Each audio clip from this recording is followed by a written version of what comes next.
बाल्यकाल से ही हनुमान जी में अद्भुत शक्ति और चंचलता थी। वे अक्सर ऋषिमुनियों के आश्रम में पहुंच जाते और अपनी बाल लीलाओं से सबको चकित कर देते।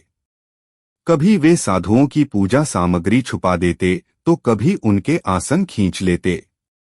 सभी ऋषि हंसते भी थे, लेकिन उनकी शरारतें कभी कभी सीमा पार कर देती थीं। एक दिन की बात है, ऋषिमुनि यज्ञ और हवन कर रहे थे। बाल हनुमान वहां आ पहुंचे और वे सोचने लगे, यह अग्नि कितनी सुंदर है, मैं भी इसमें कूदकर खेलूंगा। इतना कहते ही वे हवन कुंड में कूद पड़े।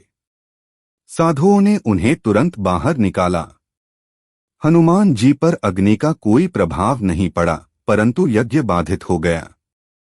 तब ऋषियों ने मिलकर कहा, वत्स, तुम बहुत शक्तिशाली और अद्भुत हो, परंतु यदि तुम यूं ही शरारतें करते रहे तो सृष्टि का काम बाधित हो जाएगा। इसलिए सभी ऋषिमुनियों ने हनुमान जी को शाप दिया, हे वानर बालक, जब तक कोई तुम्हें स्वयं तुम्हारी शक्ति की याद न दिलाएगा, तुम अपनी बल और सामर्थ्य को भूल जाओगे। यह शाप सुनकर हनुमान जी ने मासूमियत से ऋषियों को प्रणाम किया और कहा, हे मुनिवर्गण, यह तो मेरे लिए वरदान ही है।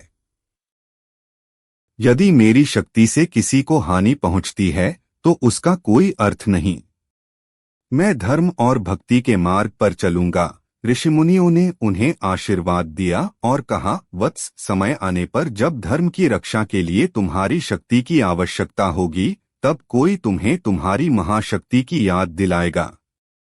तब तुम ब्रह्मांड के सबसे महान वीर बनोगे। इस प्रकार बाल हनुमान अपनी असीम शक्ति को विस्मृत करके सरल और विनम्र बने रहे।